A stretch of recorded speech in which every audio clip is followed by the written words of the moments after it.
Good morning. I need to begin with an apology. I speak Korean like I play golf, which is to say, not very often and not very well. So, with apologies, I will say, 안녕하십니까? I am very honored to be here, representing the Delta Advisory Group. Yesterday, from North Dakota, you heard representatives from our government and our academic institutions. I will poorly representing industry and give you our outlook on the U.S. UAS market.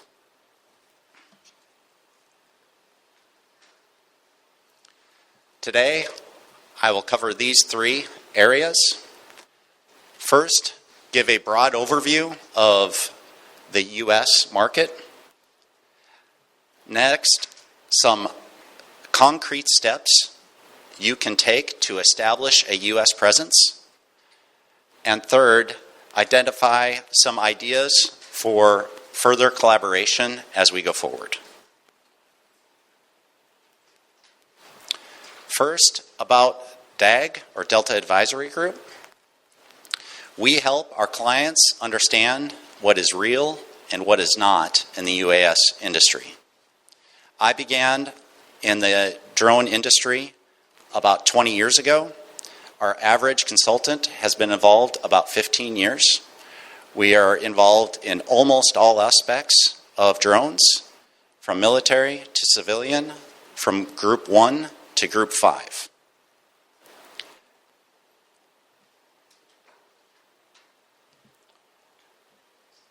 This is a little bit about myself.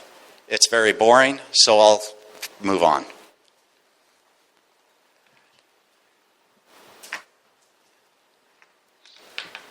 This shows the breakdown of the U.S. market as it is seen today. You'll notice the two main areas, the green and the blue, are Department of Defense and also the rest of government. I would suggest that the best pathway to revenue in the U.S. is through government sales and service right now. That may change as time goes on, but government includes law enforcement, state and local governments, and support.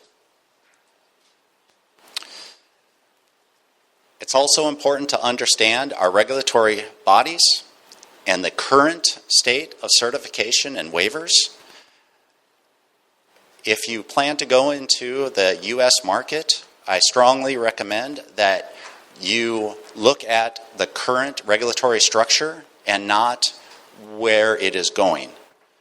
If you wait for our FAA to move, then you're going to be sorely disappointed. That when we measure our FAA decision-making process, we use decades, not years or weeks or months.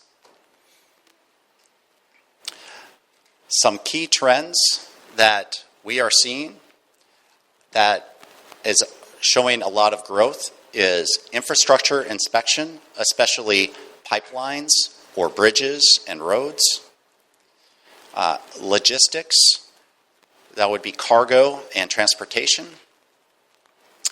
Ag tech, agriculture technology or precision agriculture. And that is using drones to make agriculture more effective and more efficient. We need every farmer on the planet to be more efficient, or our kids are going to be very skinny. And we think drones will enable that to a large degree.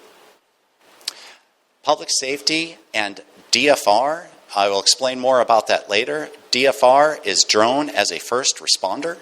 That is the concept where if an emergency call comes in, a drone autonomously responds to the source of the call and provides full motion video to the first responders before they arrive. That is truly an exciting aspect of the market, in my opinion, and the one that will probably make drones normalized throughout our societies. There are also many geographic hubs. You heard yesterday from the great state of Utah, which has a very robust system. We're somewhat biased. We think North Dakota is good, even great, but it is not the right landing spot for every drone company. Those are some others, and we can talk more about it. I only have 20 minutes. I'm not going to go through all of them, but feel free to ask more. So specifically about North Dakota. North Dakota is unique for two reasons. Most UAS ecosystems across the U.S. have very good programs and are a good fit for many. What makes North Dakota truly unique is that we have a sovereign bank. It is a state-owned bank, and no other state in the United States has this. This allows North Dakota to be very flexible in financing and funding packages. The second thing that makes North Dakota unique is our unparalleled access to our legislatures. That's not only at the local level with a city mayor or the state level with our senators and representatives, but also at the national level with a former governor of North Dakota is a current cabinet secretary, and we also have very senior senators that have a lot of power relative to the size of North Dakota. This allows us to influence the nation strategic defense in a way that is very difficult in any other market.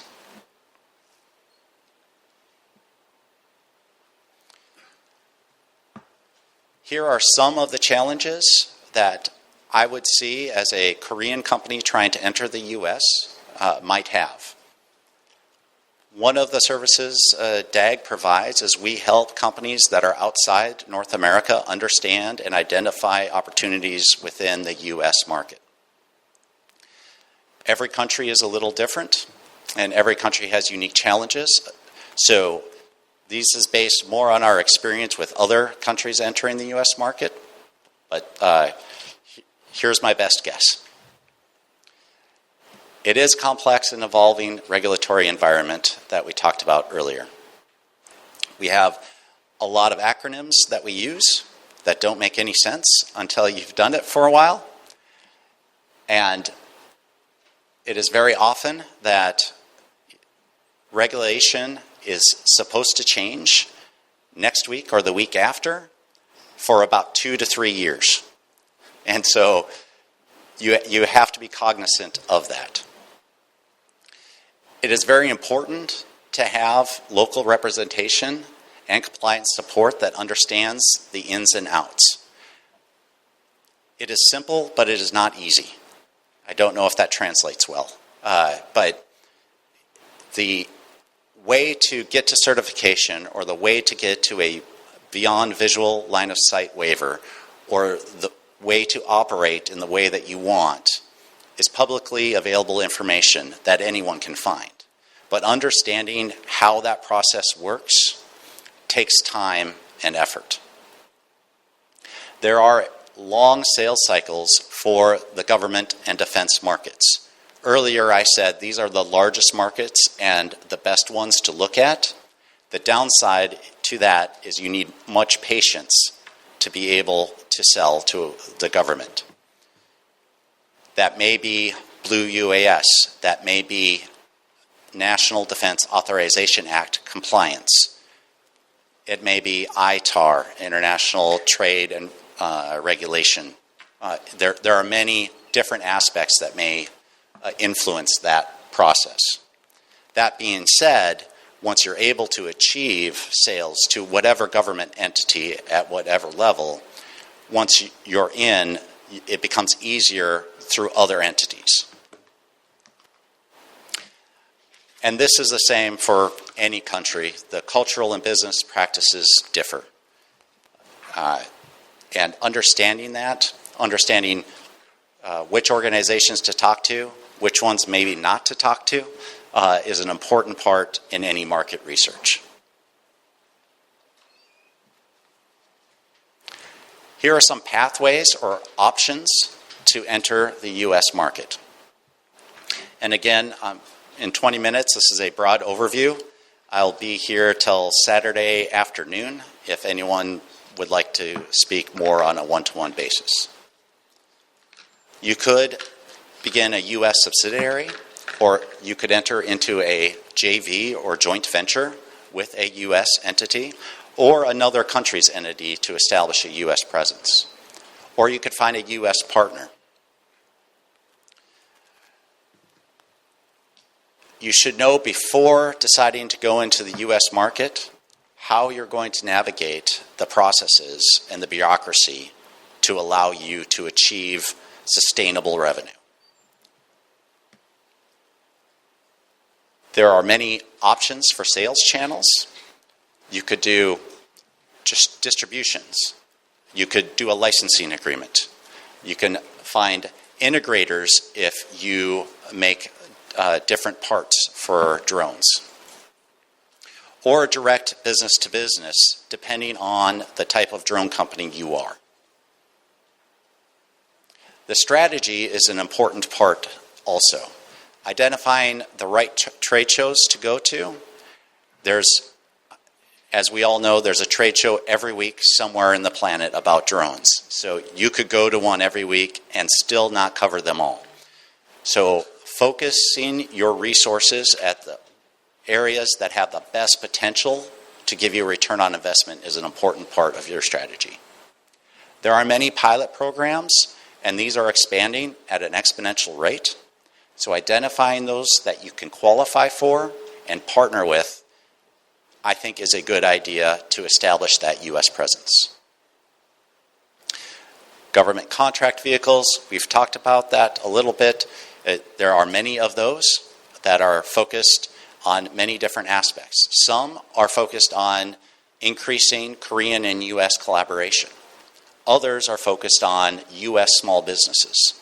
There's a plethora. We heard some of them yesterday from the Select USA personnel. It's, again, important to look at that and decide which path you want to follow. If you follow too many paths, you'll end up getting lost.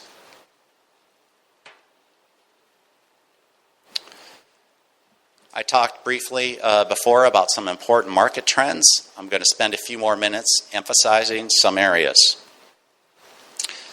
Regulation maturity, the FAA Part 108, that is the new regulation that drones will operate under.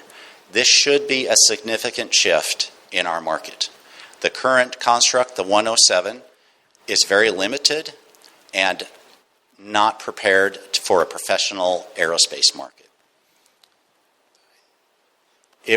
When 108 is approved and becomes law, it will change our market significantly. We think it will change those that are ready for this versus those that are not. It will be a selector for who can be successful going forward. Another important aspect of the 108 is it will provide consistency and repeatability, and we think that will increase investor confidence in the drone market. Investors like to be able to do the math and understand the risk they are taking. 108, we believe, will go a long way to allowing that. Waiver timelines are decreasing very quickly. A good example of this is a company called Hylio, who does agricultural spraying. They did a lot of flying in South America. They were allowed to use those hours in South America when they approached our FAA for approval for a waiver. Prior to that, the FAA would not recognize operations outside the U.S. national airspace. So that was a big change. And that shows just how more used to that risk that drones have our FAA and government is seeing. The Hylio waiver specifically was interesting because it was not only one pilot to many drones, but it was also at night and over roads. And that combination has not been done before. Market evolution, I talked with DFR about, and that is the drone in a box or drone in a nest. New York just bought 400 units for their law enforcement a few months ago. Chicago has about 200. It's currently into between 3 and 4% of U.S. communities. My opinion is it will be at 10 or 15% within 5 years. This is going to, more so than any other aspect of the drone industry, normalize drones in our daily lives. We're finding with drone as a first responder that it's saving lives. It's changing the way law enforcement responds based on the actual video and not what someone says on a phone call. As far as the investor outlook, we're seeing an increase in private equity funds that are focused solely on the UAS industry. Also, quite a few that are focused on defense industry, which drones are a part of. We're seeing more public offerings as well. To paraphrase, as we go forward, investors are getting more mature in the way they're asking questions and understanding the market. So we expect to see fewer checks written to startups and venture and new companies, but those individual checks will be larger than we've seen previously. We also talked about go-to-market strategies, and that was supposed to be deleted, so I apologize. So here are some concrete steps to establishing a U.S. presence. One, and I've already mentioned, understand the U.S. market. Study beforehand. Research and understand the state of the market. You may find that there were other companies that are similar. Once you identify them, then you need to decide if they are competitors or if they are potential partners. Part of understanding the U.S. market, and we tell this to many clients, is to understand that just because something is new to you does not mean it is new. The industry has been around for about 20 years now, so there are many things that have been tried and did not work for various reasons. The more you can understand that, the better decision you can make. Once you understand the market, you can decide if entering that market is correct. And that is a very individual decision that changes depending on your market. If you decide that the U.S. is right, decide where and when to enter the U.S. And my colleagues from North Dakota will plug their ears for a second. North Dakota is not always the right place. Craft a realistic strategy and budget, understanding the current regulatory environment and the current state of the market. And then, as always, realize your plan will probably change. I've got about 30 seconds left, so I'll go faster and I'll go funnier. Here are some options for mutual collaboration that I think we could all work on. I think it's in your book, but more than happy to discuss any of these in detail. Here are some immediate actions that we could conduct. And please say hi to my son, who will be at the booth.